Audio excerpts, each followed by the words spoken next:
ಸದನದಲ್ಲಿ ಗವರ್ನರ್ ಭಾಷಣಕ್ಕೆ ವಂದನಾ ನಿರ್ಣಯ. ಬಳ್ಳಾರಿ ಫೈರಿಂಗ್ ಕೇಸ್ ಸಿಬಿಐಗೆ ಕೊಡಿ ಎಂದ ರೆಡ್ಡಿ.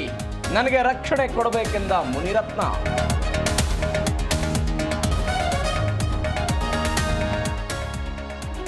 ಜಂಟಿ ಅಧಿವೇಶನ ಮತ್ತೆ 3 ದಿನ ವಿಸ್ತರಣೆ. ಮುಂದುವರಿಕೆಗೆ ಕಲಾಪ ವ್ಯವಹಾರ ಸಮಿತಿ ತೀರ್ಮಾನ. ನರೇಗಾ ಚರ್ಚೆ ನಡೆಸಲು ಒಪ್ಪಿಗೆ.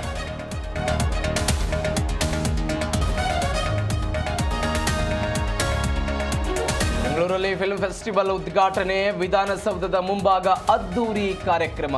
ಸಿಎಂ ಸಿದ್ದರಾಮಯ್ಯ, ಡಿಕೆಶಿ ಸೇರಿದಂತೆ ಗಣ್ಯರು ಭಾಗಿ.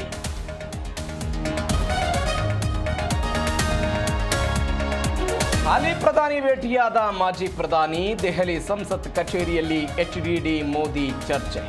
ರಾಜ್ಯದ ಕೆಲ ಅಭಿವೃದ್ಧಿ ವಿಚಾರದ ಬಗ್ಗೆ ಮಾತು.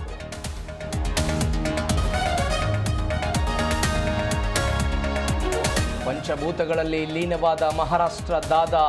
ಅಪ್ಪನ ಚಿತೆಗೆ ಅಗ್ನಿ ಸ್ಪರ್ಶಿಸಿ ಮಕ್ಕಳ ಕಣ್ಣೀರು.